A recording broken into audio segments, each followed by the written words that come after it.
Welcome everyone to my dedicated RC place, normally called The Kitchen. So today we're going to do a quick overview on the new kinda HPI Venture 18. And when I say kinda, is normally I am late to the party. This came out about a couple of months or so back.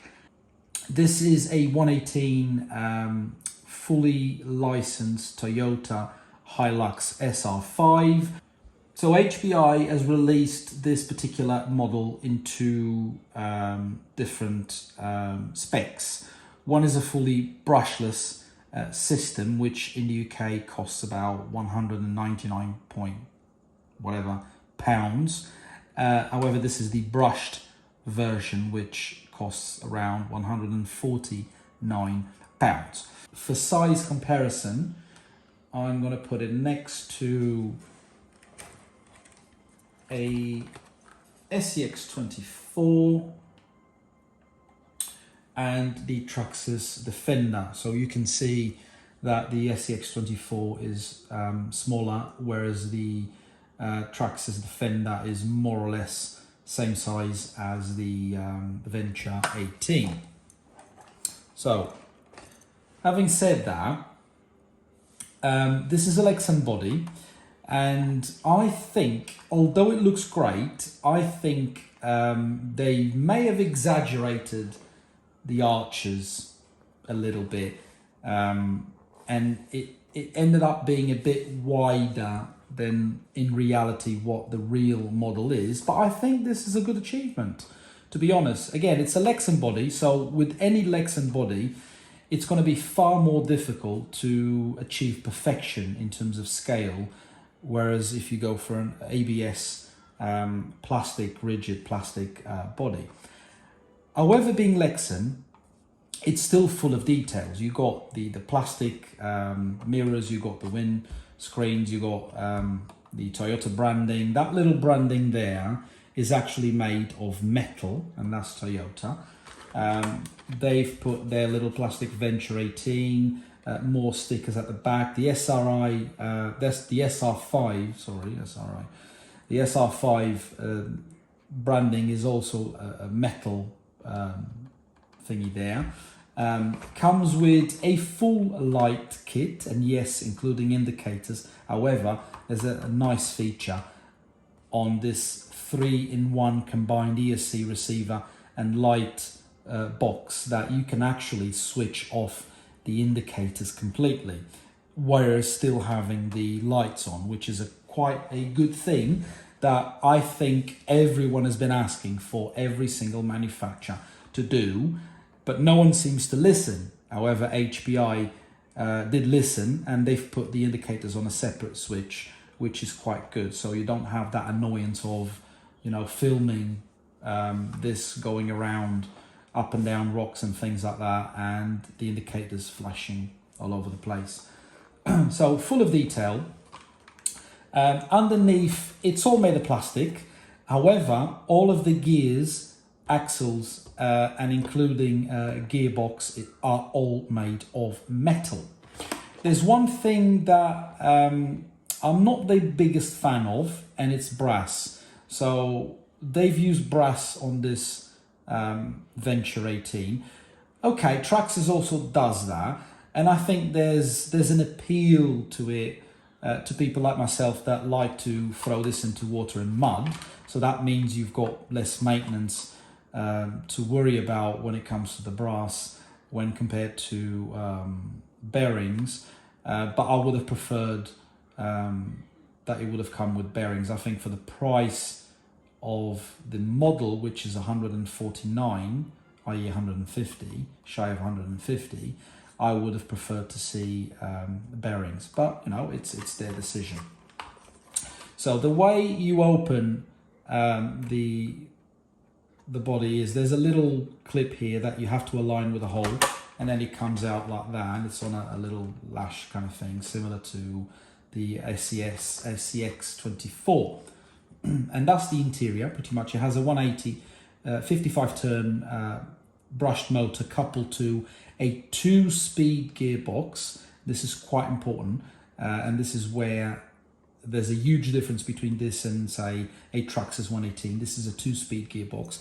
You don't need to mess about with the gearing and anything. If anything, I think HPI scored bang on the gearing, because the low gear on this one, being a brushed system, is actually low. I'm quite impressed with that. So it comes with a plastic steering servo for up front, which is axle mounted, and you've got the gearbox steering. It's all plastic. However, on the brushless system, it's all metal geared. And that's obviously one of the difference in terms of money that you pay for the brushless system versus compared to the brushed system. This is the combined 3-in-1 ESC receiver and light box, and you've got like a waterproof, splash proof on and off button. It comes with big bore plastic oil shocks, but they've got the adjusters here. So it comes with a little 2S LiPo 7.4 volts 600 milliamp battery, which sits on the side of the model. Also, another good thing to point out is all of the housekeeping around the model. So it has quite good quality into it, and it really looks like they've put a lot of thought into what goes where, and that includes the wiring. So you can see that they've took a lot of time and thought behind how they're going to put the wiring in a nice clean way, so it's not all over the place. So we're going to put this like that. It comes with this lovely 110 scale 6-channel transmitter. It actually feels quite nice.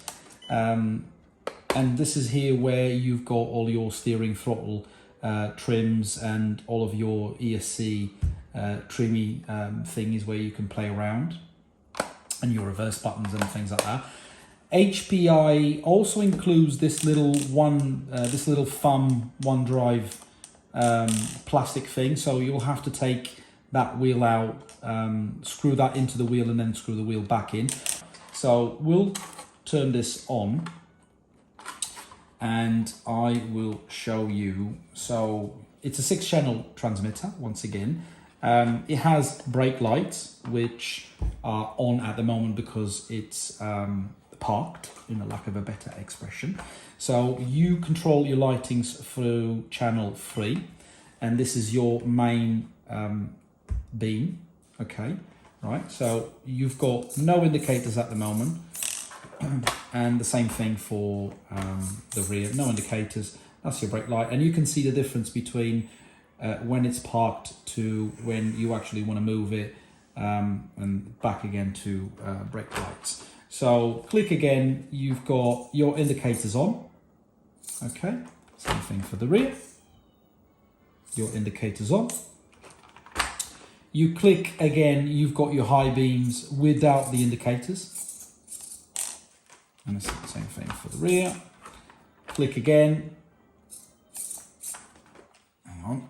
Click again, you've got your hazard lights, back and front.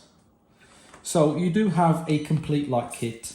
And if you click again, there you go, you can keep your car with the lights on without the bloody annoying indicators. So in terms of low speed modulation, taking into account this is actually a brushed system, and this is the weak spot of brushed systems, especially if they're not well geared. You do have terrible low speed modulation. That is not the case with this particular model. You can see how slow it can actually go. One thing I forgot to mention are these wheels. So they are plastic beadlocks. Yes, they are beadlocks. The tires, they're not licensed tires, they're HPI branded, but they are very, very soft. I'm assuming there's a foam inside, but they are very soft and very grippy. Overall, I think HPI nailed with this Venture 18 truck. It's super high quality, looks the business, Plus, it's actually capable, as you've seen on this overview. It's proper well geared and it's good quality. So if you're looking for a 118 scale truck, I think you can't go wrong with this one. So just go for it, have fun, and I'll see you all soon.